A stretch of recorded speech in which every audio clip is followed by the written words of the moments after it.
for the next 5 days.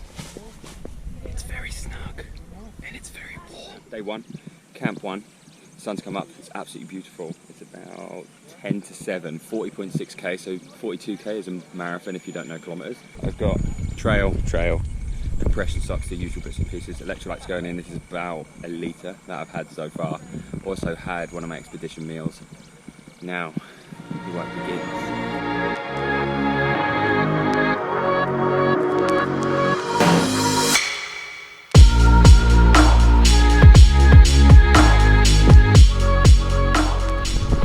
So we've just gone through checkpoint number 1. We're now 12k in. Still holding around a 5:15 to 5:20. Might be a little bit hot, but we'll assess it at the 20-25 pace and see where we're at. But feeling quite good at the moment, settling to a nice rhythm, and pretty much where I'm used to being, completely on my own. Just no one around. It's really, really hot. We're still holding around a 5:30k split, which is, thing is that there's that sweet spot where if I go much faster it hurts, if I go much slower it hurts my technique, so I'm kind of just gonna stick with it and graft on. Day 2 is underway, big 56, me and Lou, we've got a nice little strategy going. We're literally right next to each other in the leaderboard, which is really, really cool. Yeah. And we're gonna work together through this one, try and get as much of this 56 done before midday as possible, because that's when it gets really, really hot. So we set off at 6:30 today instead of 8 AM, and we've really got to make some bank before that heat really kicks in, because that's where it got really brutal yesterday. So we got 19k left. Me and the big man are still together.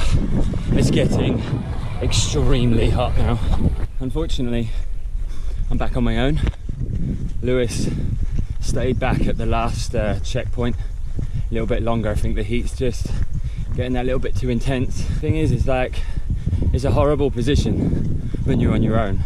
But also, again, when I talk about back home, dealing with all the controllable factors I possibly could, that's why I did 98% of my training on my own, because then you feel that little bit more equipped when your body, like around 40k with him today, and it was an absolute pleasure. And you go, okay, cool, I trained 500, 600 miles on my own, we can do 16k. And that's the formula to really build that resilience mindset, I think. And this is by far, in a way, already the hardest thing I've ever done. And I'm on day 2. My body hurts, my mind is feeling phenomenally strong right now. I've been reciting affirmations up that last hill, which to me really helps. And now get onto this last checkpoint. Been adopting a formula today that seems to be working, which is run, which I've kind of done all day, all the whole run so far, but run every flat around a 5:45, walk every single hill. If my heart rate goes to 150, walk until it's down to 135. And that seems to be bringing me in at a nice consistent average. So, I can't wait for that fucking coconut. Quite frankly, I didn't really want to talk much when I finished today. That was hard today. The strategy played off perfectly. I came across the line in 4th place in 6 hours 24 minutes today. Body feels great.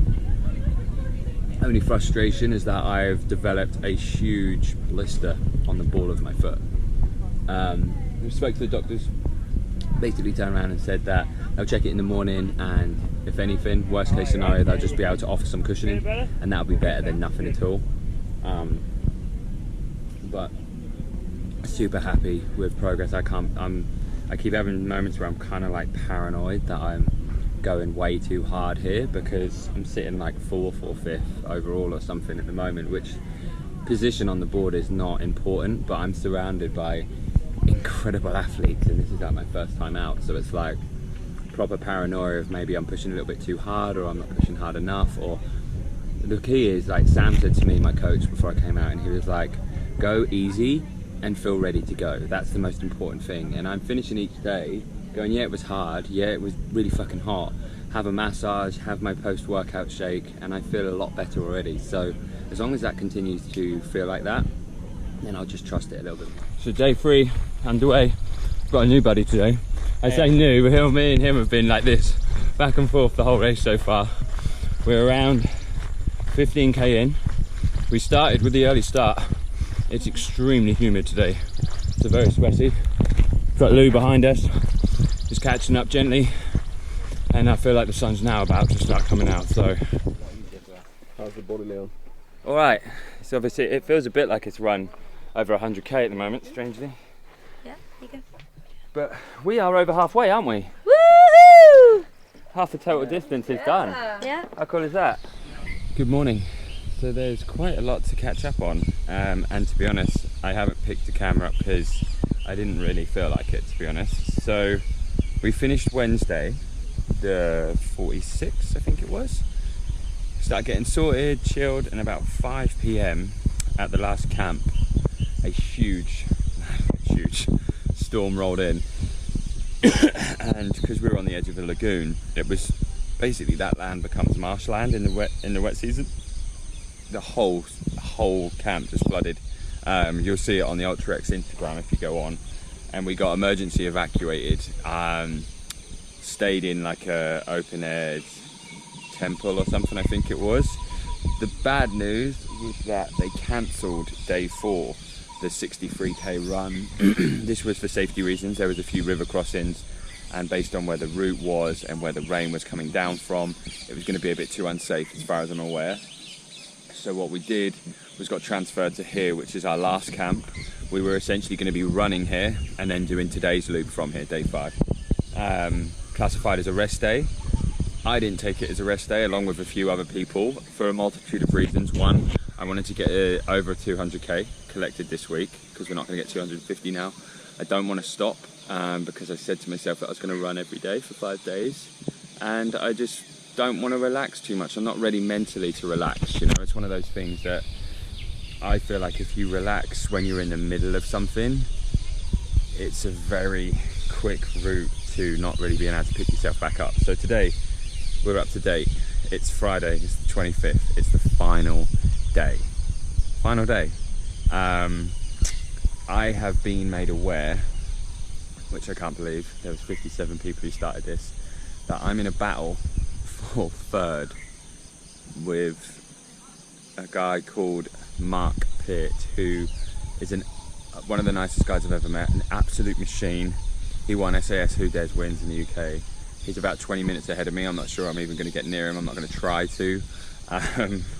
But to think that I've never done this before and I'm sitting in, say, top 5, which is unreal. I'm going to do everything I can to finish strong today. And then we have a party tonight, or a barbecue tonight. So, overwhelming experience. It's been phenomenal. Phenomenally grounding, phenomenally humbling, and phenomenally fucking hard.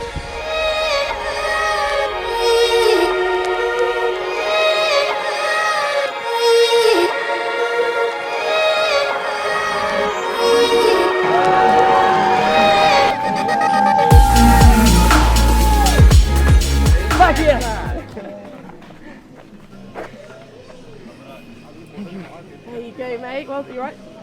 Yeah, legs a bit shaky. Yeah. Join me the day after the final day. The race is over. Finished yesterday, and it was a mixture of elation and utter exhaustion.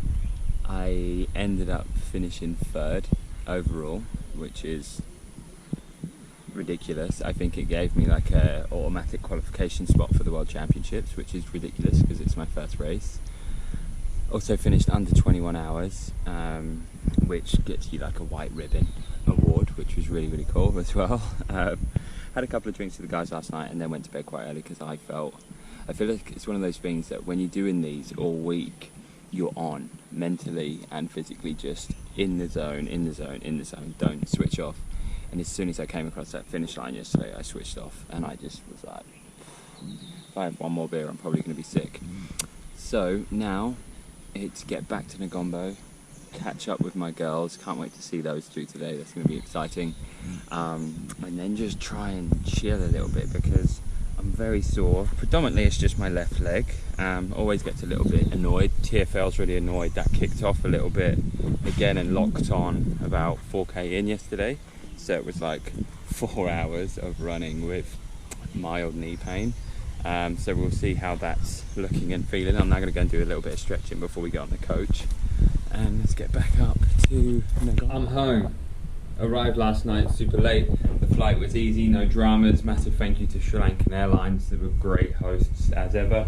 I'm not really going to run on too much here because what I really want to do is sit down properly and do a video. This one is kind of just a case of, it sounds horrible, but ticking a box for the niche people that really just wanted to see bits and pieces in choppy parts of what the vlog kind of was or what the experience was. I didn't show all that much because as much as I would like to, this wasn't a vlogging adventure. This was a fitness competition, and obviously it's not on the same scale, but you don't essentially see athletes running around doing their 10,000 meter on the track essentially filming, do you? So I hope you enjoyed it. I got as much as I possibly could, but there were times where I was frustrated. I really didn't want to talk to the camera, or there were times where I was super tired, or I was just really in the zone, and I was like, you know what, I'm just really going to focus on this run.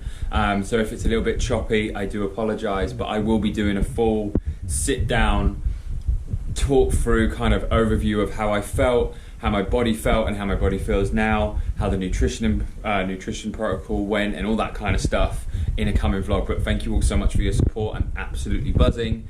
And before anybody asks, yes, I will do another. I will very definitely do